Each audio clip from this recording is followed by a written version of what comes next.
Welcome to the Innovation Ecosystem Podcast. We interview remarkable and thought-provoking guests about innovation, leadership, and change in the world of business. Whether you're an executive or an entrepreneur, our objective is to help you and your organisation create an entrepreneurial culture, become more innovative, and better able to respond to change.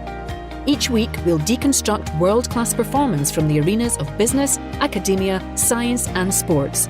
Each week, you can expect key insights, fresh perspectives, and proven tools you can use straight away to make you more successful professionally and personally. With your host, Mark Bidwell.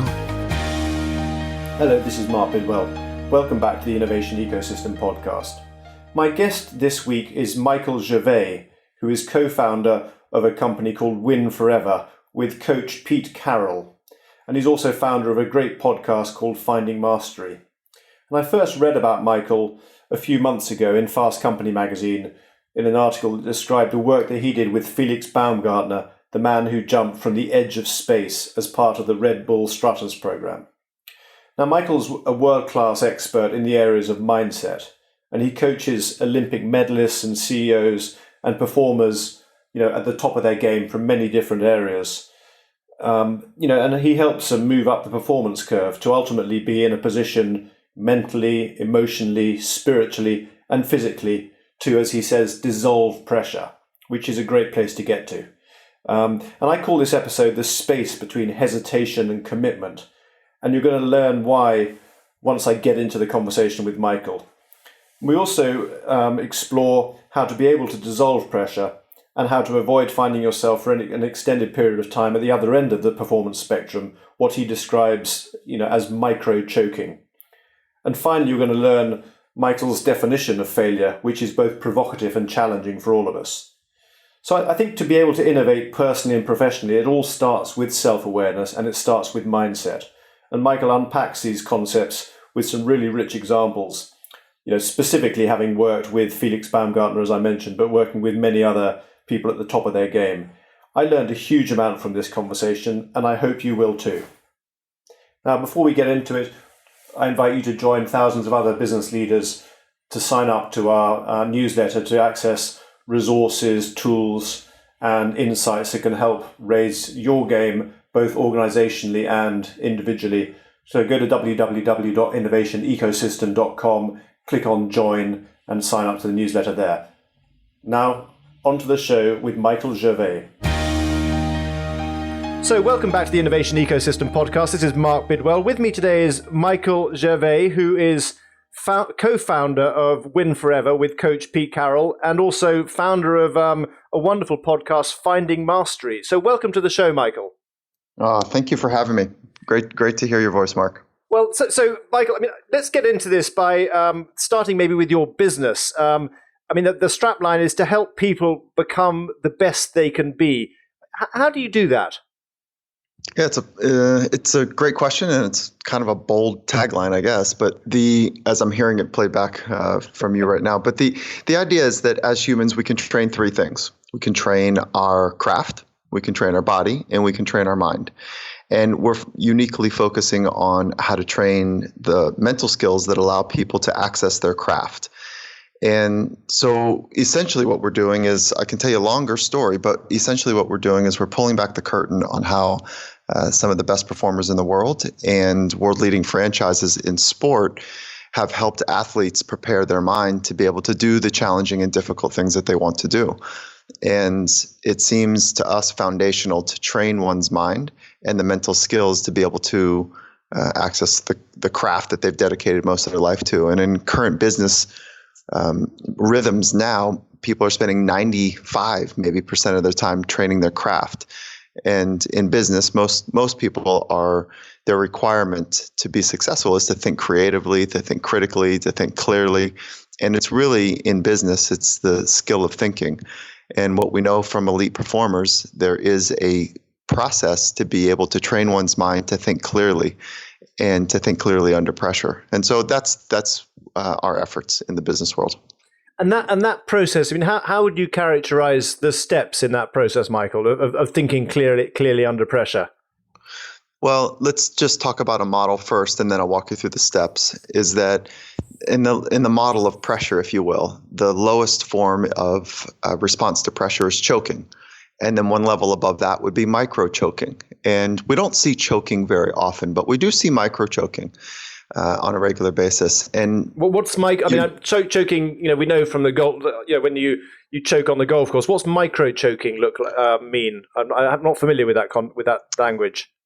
Yeah, and I hopefully you're familiar with it because it means you're on the edge in some kind of way in your business and or life. But micro-choking is that experience when we know we have more, we're shaking just a little bit, maybe physically or mentally, and we're not able to access what we know we can access. And so micro-choking is too much tension that we've created in our body and in our mind to meet the demands of the moment. And so that's micro choking. And so it's choking, micro choking. And then there's some performing under pressure, which is just kind of okay. It's not great, but it's just okay. Then we talk about thriving under pressure. And then the level above it is being able to dissolve pressure. And so, it is possible when you understand the roots and origins of how your mind works and your craft works to dissolve pressure.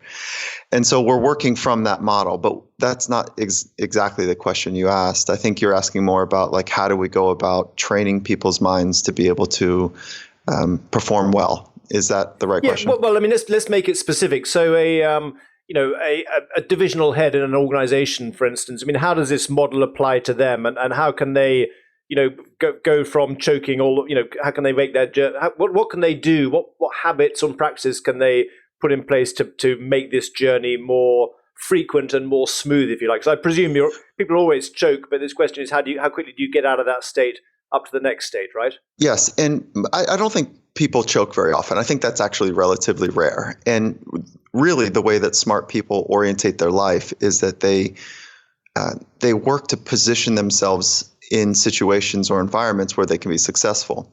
And it's one of the hallmarks of great athletes is that they know how to position themselves to be successful. And however, if we're trying to become our very best or trying to become one of the best in the world, one of those two variables, then we run out of playing space if we don't train our mind. And so what that means is that if we're looking to position ourselves in situations of success, eventually we outswim our pond. And to do that, to operate on the world stage, we train our minds, and I'll be very specific in just a moment. We train our minds, but the first invitation in our own life has to be to value being uncomfortable and value making mistakes as a learning opportunity. And it sounds intellectually fine, and we've been talking about for thousands of years, but really the thought of putting yourself in a vulnerable or open or uncomfortable situation to accelerate learning is harder than it sounds to many people. Well, it's fun, as you say that. That's one of the reasons I did this podcast. I launched my podcast was because I realized I need to stretch myself, and this is a great way of learning from lots of remarkable people very, very quickly, and also putting myself out there, which feels very. So I do lots of micro choking. I can reassure you around this part of my professional life. But yeah, sorry, I interrupted you. Yeah, no, that's it, Mark. So, and then how do you know that you're really on the edge? Is because you've got a physiological activation where you've got some butterflies or some sweating or some nausea or some internal activation where your body's saying, whoa, okay, this is really important now, and I'm not quite sure if I can reach or if I can meet the demands of the environment. So that's how you know you're on the edge of your capability, which is really important. Okay. So then the second is that we work let's go back to your model about being a divisional manager or director or whatever your role might be in a business form, is that the essence of that success is based on relationships. And that is a philosophical position that we have taken. And some people might think about that and say, well, that sounds really soft. That sounds wonderful, but I need bottom results. Yeah, of course. Of course, we all need bottom results. And there's maybe not a greater position to work from, the need for outcome and the need for results, than modern day sport. And the reason I say modern day sport is because nowadays no one's dying not often dying at mistakes or failure, but it can feel that way. And if you don't get results fast enough in modern day sports, you're let go. And so that can happen in the NFL in the first couple weeks. We start to see turnover in coaches. We start to see turnover in athletes in the first 3, 4, 5 weeks. And so there is a real need to get results, or you don't get asked to come back to the party. However, we over-index on the importance of relationships. And the reason that the way that we orientate our business is that we are a relationship-based business, and we want to show others how to do the same. Now, that there's nothing soft about this. It's more challenging than meets the eye. And this is developed first and foremost from my observation of what Coach Carroll at the Seattle Seahawks, how he's built his organization and his culture, is that the way we describe ourselves at the Seattle Seahawks is that we are a relationship-based organization that produces football, hopefully great football for a long time. And when we spend time in Fortune 25 companies, Fortune 50 companies, we're sharing that same model and encouraging them to also think about being a relationship-based organization that produces great technology or great service or product, whatever that might be. Now, let's now spiral down just a bit further, is that the relationship that we're talking about begins first with yourself. And that might be you might have a spiritual framework to invite into this conversation as well, that the relationship might be with God or nature, if you're depending on the type of spiritual framework that one has. And then more mechanically, it begins with the relationship with yourself and then extends to other people. So we help people become greatly aware of their internal relationship with themselves, which basically gets sifted down into awareness of your inner dialogue. How do you speak to yourself? Without that awareness, it's really hard. I mean, nearly impossible to grow at the clip that is required to play on the world stage. And so it's with great awareness of your inner dialogue and a great commitment towards the value of being uncomfortable, both mentally, emotionally, and physiologically. And the role that inner dialogue plays, I mean, is it because we are so abusive to ourselves in terms of how we typically talk to one another that it's like trying to drive with the foot on the brakes, or is there something even more profound around the dialogue that you kind of help release, if you like? Well, what we've come to understand is that to pursue one's potential and or to play on the world stage or be successful on the world stage, nobody does it alone. And if we don't do it alone, then what's the alternative to that statement is that we do it together. And to do the difficult and challenging things that we want to do in life, we are required to lock arms and to be connected with other people. So the first order of business is, are you a great partner in that journey to other people? And then what we've come to find out is that the egotism and narcissism and self-entitlement and the self-aggrandizing behavior about success kills long-term success.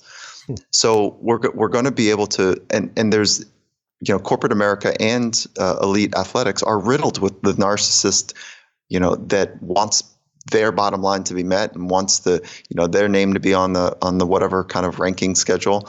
And that's all fine and dandy because they end up not playing very long or very well with others, and they can seriously ruin culture. Now, so let's go back to the root cause, if you will, or not root cause, but the root of our conversation, which is awareness of your inner dialogue, so that you can choose great thoughts, so that you can help others amplify and celebrate their talents, so that the rising tide floats all boats, where both of you end up winning. And so you can't do that well without having some sort of internal awareness of your own dialogue so that you can help others become great as well. And it's that rising tide that we found is a massive accelerant towards output, whatever the output it is, by investing first in the relationships.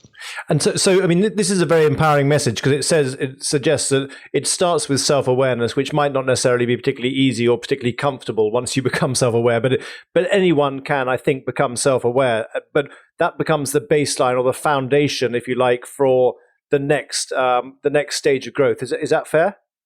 100%. And then, so the mechanical part of our business is helping people learn the science and the art of self-awareness And, the way we frame it is that this is a journey of self-discovery, and you don't just take a pill and become aware. But there is a process to become aware. We use mindfulness as one of the strategies, the art and science of mindfulness. And then we help people understand the science and art of being able to use how great athletes speak to themselves in the same way adopted to business frames. So that internal dialogue, self-talk, the mechanics of confidence, the mechanics of being calm, the ability to be focused in this environment and refocus over and over again, relentlessly so, to maximize one's opportunity to be in the present moment. All of those skills we're using from the field of sport and performance psychology, and the hard and true lessons that we've been in the amphitheater for elite sport for combined, the two of us, over 60 years. Yeah. And one of the ththings that I was intrigued about is, in a lot of these performance related activities, risk is ever present. I'm curious, in the field of innovation, risk, failure, these are all, they create different emotions in executives, and some people recognize intellectually that failure is a necessary step on the path to innovation. Others don't, are happy if other people fail, but don't want to talk about it in their own boardroom.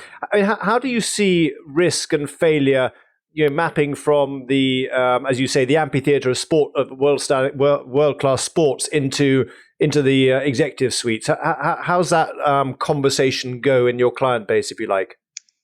I think risk in the corporate environment, and again, I've been able to play on the corporate environment, never been in it. So I'm always speaking as an observer and as a consultant who comes in and dips out.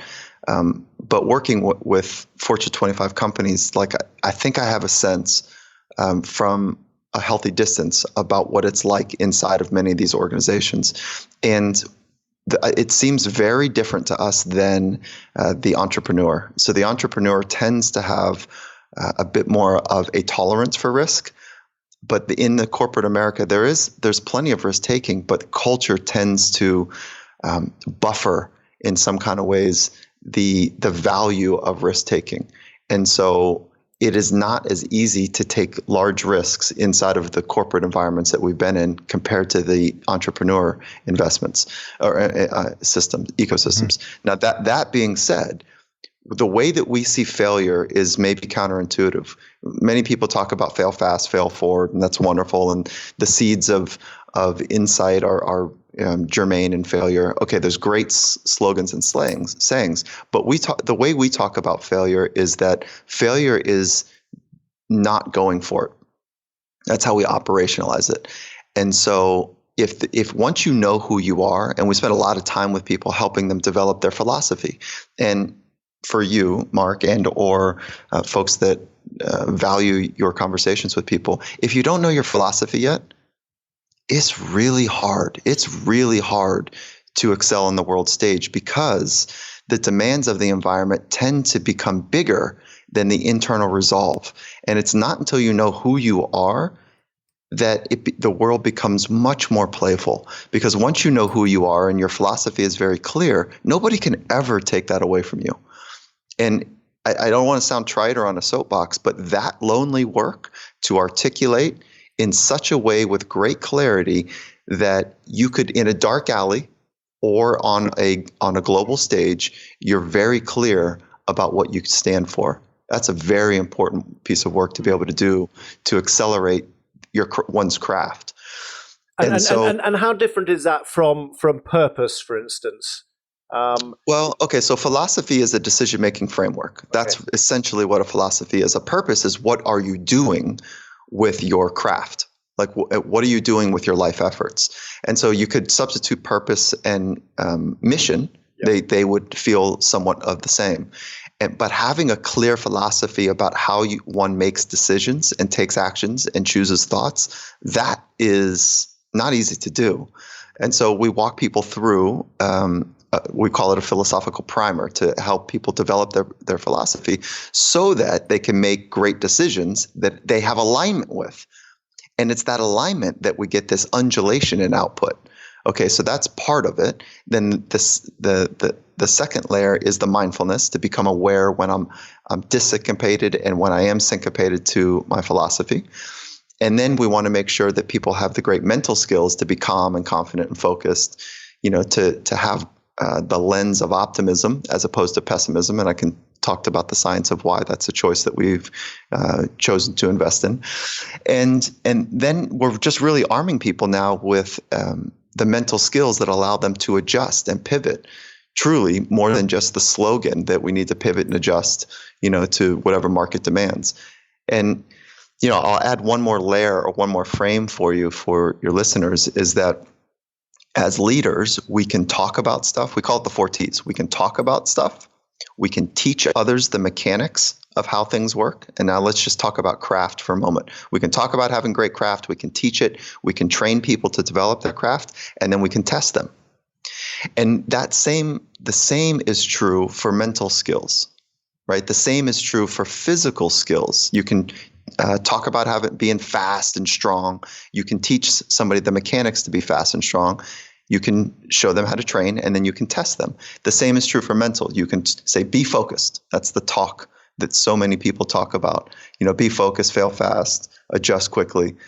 But if we don't teach and train people the next 2 layers before we test them, it's just rhetoric. Yep. That's all it is. Yep. It's just rhetoric. So what's happening, if I can do a quick little history on mental skills and sports psychology, is that if we're truly pulling back the curtain and showing what's happening in elite sport, long ago head coaches did everything, and then the entrepreneurial and the leading head coaches said, you know what? Why don't we get a strength coach on board here? Let's see if we can get a competitive advantage if our guys are more physical. So that happened, and then guys started getting banged up a little bit with overtraining.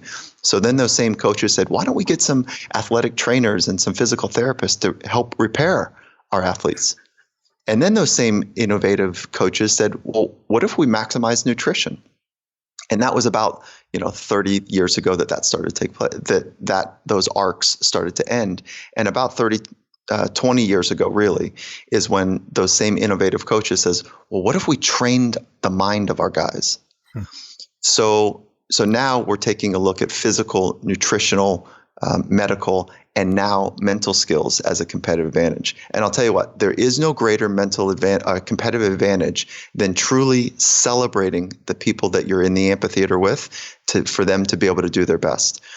And to do that, you have to first have foundation within yourself. And that's the philosophy, that's mindfulness of your inner experience, so that you can maybe use your craft and your awareness strategies to reveal insight and wisdom. And once that happens, it's hard to beat the wise man. It's hard to beat the wise woman. So we're walking people through that process.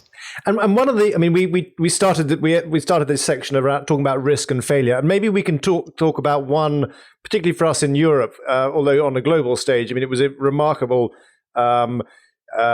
athletic performance of Felix Baumgartner. The Red Bull. I'm not quite sure what the technical term of what he did was, but no one's ever done it before. But I think that the backstory here, Michael, was that he had difficulties in the run up to the big jump, and you helped him manage his way through those difficulties. So I would imagine in there was self-talk, there was a number of strategies that you were able to help him with, which clearly made the difference between failure, which doesn't bear thinking about, and massive success, which is what he enjoyed. Can you just touch a little? Can you just bring that earlier section into context of that journey that you took him on, just to maybe give us a couple of specific examples to the extent you can? What a beautiful example of a highly intelligent group of people that formed to develop the project called Red Bull Stratos. And the Stratos project was really just a collection of bright minds that were solving a challenge. And Felix being one of those people on the team that was the astronaut, the skydiver who jumped from literally the edge of space at 130,000 feet. And so, yes, risk is involved. And failure, which is, if we go back to the definition, failure is not going for it when you know that you have the skills and abilities, but you're overwhelmed with fear. we call that failure. And so the process of being able to before I tell you the story, I want to say that it's an honor to be part of the project, and honored to know all the men and women who were part of it, the engineers and the scientists, as well as Felix Baumgartner. And risk is a powerful accelerant to flow state. Mm-hmm. And flow state is the most optimal state a human being can be in. And once we begin to really and truly embrace risk, now, mind you, the first thing you and I talked about was embracing being uncomfortable. And that is the operational way of embracing risk, is when you move into an environment that you're not quite sure if you have the abilities to adjust to it because you're on the edge of your capacity and you know that the stakes are high. That whole process, if once you love that process because you know that you are on the edge and the cusp of flow state as one of the triggers, it becomes one of the most accelerated forms of learning. So the process that we went through is to love risk taking and love the risk process. Now, Felix Baumgartner is one of the best in the world at what he does in very risk environments. Mm-hmm. And so he already had that capability and level of interest. And so the next things that we started to work on was awareness of his inner dialogue so that he could make great choices of thought. Because we know from the science of psychology, especially performance psychology, is that thoughts precede behaviors, and those behaviors over time turn into performance habits. So we want to start up the chain, if you will, and have great awareness of our thoughts so that we can choose thoughts that position us to be aligned and to be powerful as a human being, as well as flexible. And so it's not more complicated than helping the best in the world in risky environments become greatly aware of their inner dialogue and then the skills to be able to manage once they have that awareness. And clearly you make it sound a lot more simple than it was, but is it literally those are the steps, are they? I mean, we're not missing anything here. No, we're not missing anything. And it sounds simple. However, the mind is invisible. It's complicated. There's incredible theory that supports what we just talked about. And it's available for all of us to go on the journey of self-discovery. When you do it with somebody who understands the map, if you will, if there's no such thing as a map, right? But if they understand the road less traveled and the theory that supports that road, then we tend to get the results faster than if we were to take this map example and if you're going to start out on a journey and you've never been to wherever the destination you want to go, you get there a lot faster if you can ask some folks like, hey, how do I get there? And go over this mountain range, turn left at that post office, and you'll be there. So it's like I don't know where I was going with that analogy, but the idea is that the map, it's not simple. It's not simple. Mm-hmm. However, it is very, very easy to understand the process. Yeah. And you touched on learning from experts. I mean, let's switch to your podcast, which is called Finding Mastery. And I mean, I've loved listening to it and learning from it, as well as not just your guests but also your own insights. I mean, what have you learned, Michael, on that? I mean, well, maybe back up. First of all, what did you think mastery meant when you kicked off that journey, and how's that changed, versus where we are today? That's a great question. Thank you, and thank you for listening. That's awesome. Thank you so much. So the concept of mastery was born out of this idea long ago that let's build a masterpiece. And I had you think of Leonardo da Vinci, you think of, great artists that essentially build something that you can observe or see. And so the thought about finding mastery, like what is the process to find a masterpiece or to be able to have a masterpiece? And that's just not it. It's not about creating a masterpiece. And most people that I've spoken with, they don't consider themselves masters of craft, even though, for example, the most winningest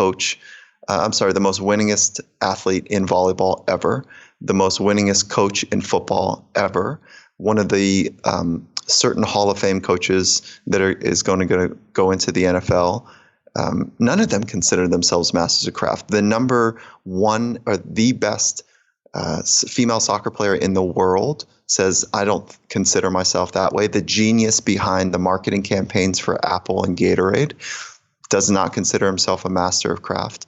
And so there's this really wonderful theme that's being pulled out, that people truly that are on the leading edge of their craft are hungry to understand more, and they're diving deeper into their craft, and what they're left with is the conversations about the mind, the invisible, untapped, unexplored frontier that truly does drive all of our output. Mm-hmm. And so it's just been this wonderful blend of humility and mastery that has emerged as a process as opposed to an outcome. And I'll tell you what, most of them, some, this is not true for, but let's call it 90%. I haven't done the math on it, but it feels that way right now. 90% could care less what other people think of them, but they have high regard for other people. So it's not a dismissive, like, I don't care what you think of me. It's this combination of, I love people, but I'm no longer hamstrung by what they think of me. And there's an incredible freedom in people that are exploring the edges that is stimulating and wonderful. And, it just feels like they're right on the edge of teaching things that are very important for all of us. And I will say, leave us with this concept of mastery. It is available to all of us. Awareness of our inner experience is aware to all of us. It's just really freaking hard to train our mind to be that disciplined to do so. And so I don't know, I'm kind of spinning around a couple concepts in my head, and I feel like I'm spinning even in this part of the conversation. But thank you for asking. Well, no, I mean, it comes out of when you give your sort of, your summaries of what I've learned so far. I mean, it's very clear to me that you're taking a huge amount out of it, in the sense, not in the negative sense, but in the sense of you're learning, you're on the journey as well as the listeners are, which is part of the power of it. And I guess, presumably you're able to, I mean, how has your practice in front of your clients, for instance, how is that evolving as a result of this, this stimulus of your regular, conversations with people who are masters in their chosen areas of craft, if you like? Well, Mark, what happened early on in the podcast conversations is that I wasn't learning as much as I was hoping I was going to learn. And looking back now, it's because I wasn't asking the right questions.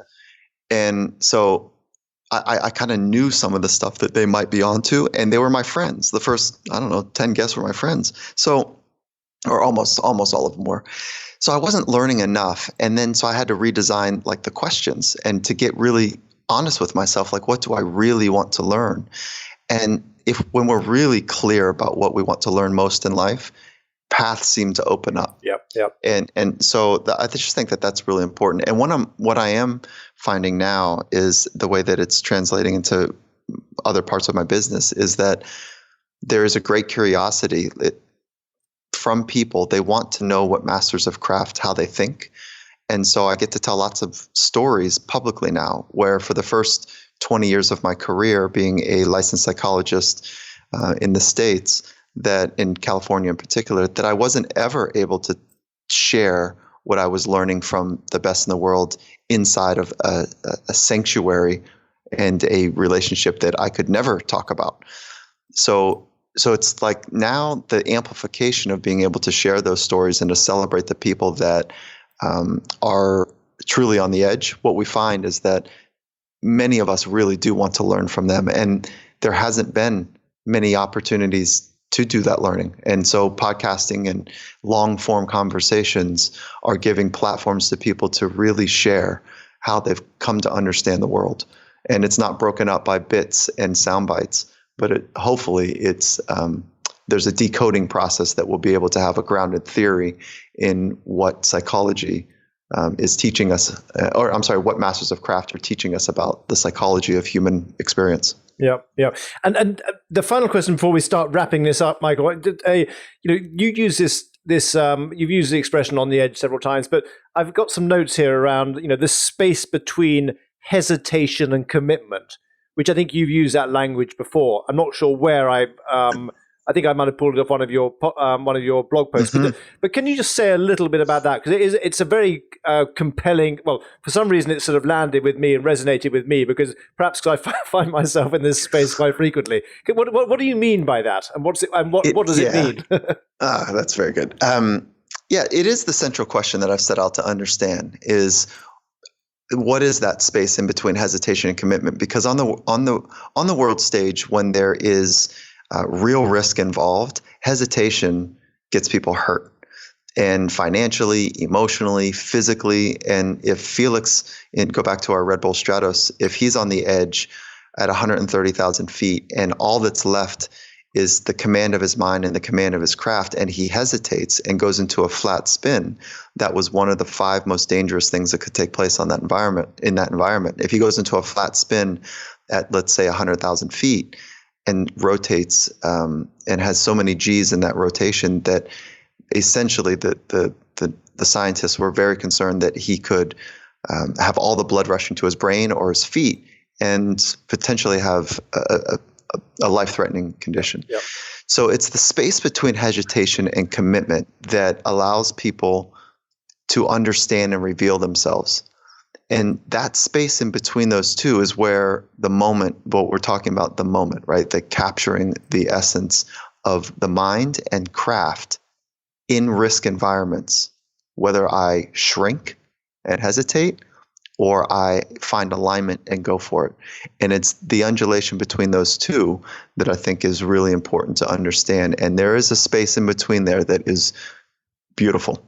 And the sage, the mystics, the spiritualists, the philosophers, the great doers of our time in ancient history have played inside of that space when most people avoid it and run right over it. Or run right over it. And so slowing down to be syncopated in real time, whether that's putting up your hand in a boardroom or whether that's saying and asking the question in an entrepreneurial setting to a client that is going to change the trajectory of the relationship, or that's in our living room saying the difficult things to loved ones, wherever we are, including the sport environment, where it's either action or fake action or hesitation. That it's the space in between those that really marks the master of craft. And Stephen Kotler, I mean, I heard your interview with him, and I think he's going to be on the show hopefully in the next few weeks. But I mean, he talks about the sort of the flow environment, particularly in the book, The Rise of Superman, which the characteristics of that environment. Is there? I mean, are you able to? Do you find can you put yourself deliberately in this space between hesitation and commitment? Do you personally seek out to occupy that space because of the growth potential and because that's where performance comes? Or is it more a case of when you're there, you just figure out how to deal with it? Well, yeah, it's so physiologically uncomfortable and emotionally and mentally uncomfortable that many intelligent people will say, I embrace being uncomfortable, but they never move past physical uncomfortableness. And so it's the mental and emotional space. And to say it is one thing, but to design and orientate your life to do just that is totally different. And there is no 7 steps to greatness. There's no 7 steps to self-enlightenment. There's no steps to this. This is a fundamental reorientation to love the way it feels, to be completely switched on the edge of capacity, so that you can play in the space between hesitation and commitment rather than being constricted by it and or avoiding it. And it is a fundamental orientation in life to look toward that experience as often as we can, as opposed to mitigating risk, or even worse, the wool. What am I saying? The sheep's cloth. What am I saying? What's the phrase? Well, the wolf in sheep's clothing. Yep. I'm with you. The wolf in sheep's clothing, where we're walking around pretending like we're doing something, but we're really something very different. And so anyways, yes, you can, but you have to fundamentally orientate your life and your life efforts towards exposing those moments. Yeah. So I mean, it is possible, but I mean, and you've given some clues around the need for self-awareness, which is the building block. It seems to be a foundational practice, as well as recognizing more around your environment. But it sounds like this is pretty full-on stuff, not for the faint-hearted, I guess. Well, yeah, it isn't, because it's a discovery where you're just left with your truth, right? And so that's the not for faint-hearted piece. But I don't want to like kind of skirt around the issue. Like I'll just give you guys the essence of it, is that if your listeners and or you, Mark, are so compelled to write down in 20 words or less, maybe you can get it to 10 words or less, what is your philosophy? And write it down. And you have a philosophy right now. There's a reason you chose the clothes that you wear, the reason that you chose the car, the words that you choose, the mannerisms that you have, your physiological patterns that are based on your posture and the way that you sit or stand. And so you already have a philosophy, but if you don't know it, you can't ever really test it.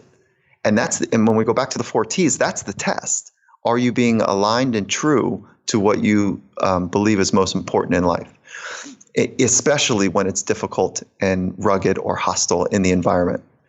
And oftentimes what we find, just as a little confusing asterisk maybe, is that we create the hostility in life most of the time. The self-talk. That's exactly right. Yep. So that is the journey right there. And that's a really significant thing to get done towards the path of whatever somebody wants in their life. Yeah, super. Let's just switch gears, because we need to begin to wrap up, Michael. I mean, this has been fascinating and so relevant for innovation in the broader sense on whether it's personal, whether it's team, whether it's organizational innovation, because these are fundamental building blocks, if you like. The 3 questions I sent to you in advance. What have you changed your mind about recently? It's so good. I love these questions. They're so hard, right? They're so hard questions. So what I've changed my mind about recently, and it's more of an amplification. It's not that it was a fundamental 180-degree switch, but it was an amplification of love. And we don't talk about it enough, and it's really hard to do. And it's so hard to do because of the razor's edge of being vulnerable. And I think that I know that love, caring about others and nature and oneself in such a rich, authentic, high regarded way is at one of the greatest things that we can do for performance output, but it also feels really good. So you end up getting 2 bangs in one concept. So that's one thing that I've spent a lot of time paying attention to lately. And I guess that feeds back into the philosophy, which is all around congruence, and it's all around just authenticity as well. Yeah, I think when you get on the world stage, long enough, you tend to realize that it really does come down to love. And it's not lost on anyone. I think that's why some of the greatest influencers in the history of humanity, that's what they've talked about. And in some kind of way in modern times, we have gotten lost by the need for fame and output and money, as opposed to the need to belong and take care of other people in a way that matters. Yeah. No, profound. Second question: what do you? I mean, these are getting a bit easier, I think. What do you do to remain creative and innovative? I hope they are, anyway. Yeah, no, I create space. And so I don't know what other people do. Sometimes what I've learned is that they go and really have a fast-paced environment, so they're just kind of forced into innovation. But I create space, and with that space, it gives me time to really marinate and water on the thoughts that I'm going to choose to put action to. And so for me, it's space. And what is that? I mean, is that 2 hours on the calendar? Is it going for a walk in the woods? I mean, what does it actually mean or look like? Yeah, so it's a daily mindfulness practice where I am, without judgment, paying attention to my thoughts, so that I can become highly aware of the thoughts, so I can know what is exciting and triggering and what is getting in the way and painful. So it's that space that allows me to have greater awareness, so that I can have I love the innovative and creative process. And I know that those 2 words are different, but I flat out love it. Yeah. And so I'm going to make sure that I orientate my life to have as much of that as I possibly can. And then the toggle to that, to wrap our conversation in full, is to orientate as many opportunities per day as I can that are right at the edge of capacity. And I'll tell you what, by the end of the day, I'm exhausted. Yeah, I can imagine. And then final question, I mean, to what do you attribute your success in life? I mean, are there any specific skills, habits, or mindsets that you've mastered that have really had a significant impact for you, Michael? Oh my God. First of all, thank you for thinking that I have success in life. And then, no, I haven't mastered anything. And I'm going to, just pull a page from the people that I've spent time learning from, is that it's a journey, it's a process. And I think that if there was an easy answer to that it would be, I just really care a lot about learning and trying to figure it out. And I use myself as a working laboratory before I'd ever ask somebody else to go down that path. So I don't know. I think it's a curiosity, and it really, truly, for me, is born out of pain. I was not able to do what I wanted to do via craft, and my craft in sport was surfing, and I couldn't do it the way I wanted to because I was overwhelmed by, poor thinking. And so that pain led me to a curiosity to figure this out. And I love it. And so I don't know if I have success or mastery or any of those things that we just talked about, but I certainly have loved the journey and the people along the path. Well, I think to be able to say that you love it is that's one type of success, which is pretty, which can be for many people quite difficult to get their hands on. Flat out. And one of the great philosophers, Epictetus, says, I'm going to butcher the phrase and make it more modern, but he says, know who you are and dress accordingly.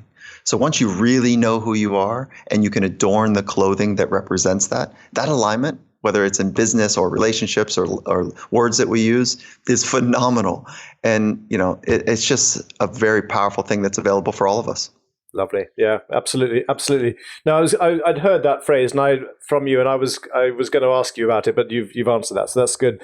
It's not your own language; it's someone going back a couple of thousand years, I guess. Mm-hmm. Yes, very much so. Yeah, very cool. So final question. I mean, where can people get in touch with you? I mean, we'll put it all in the show notes, but maybe you just call out the key channels where people can engage with you. Sure. Okay. So let's start with social media at Michael Gervais, and I'll spell that. Michael is traditional, and then Gervais is G-E-R, V as in Victor, A-I-S as in Sam.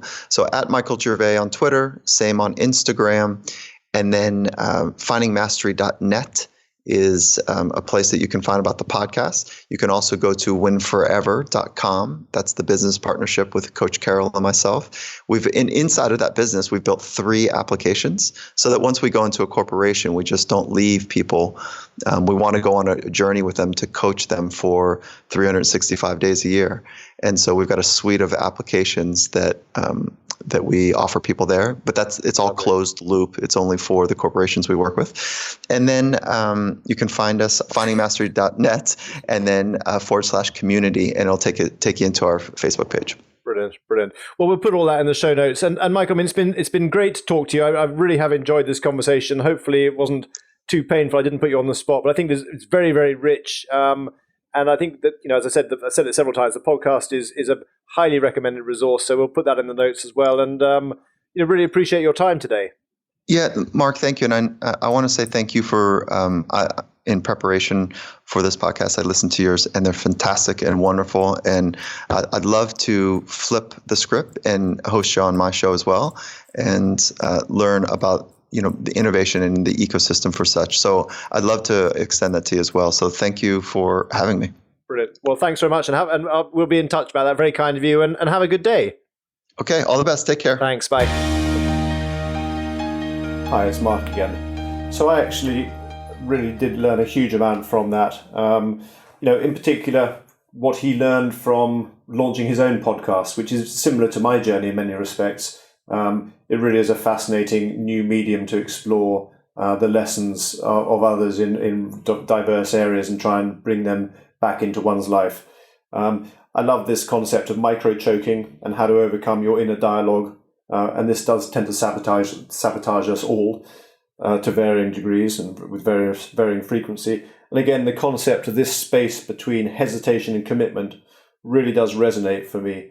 Just by recognizing when you find yourself in that space between hesitation and commitment, that awareness, I think, can give you the impetus to move towards taking action and towards getting committed. So plenty in here. Hope you found this as interesting as I did. feel free to leave some comments on the website, www.innovationecosystem.com. And there's now some knowledge here, but as we know, knowledge isn't power, it's only potential power. There's plenty in here to work with, I believe.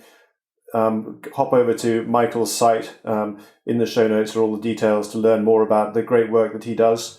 And in the meantime, have an excellent week, and feel free to share this with anyone who you think might benefit from what really is world-class insights into a hugely important subject for all of us. Have a great week.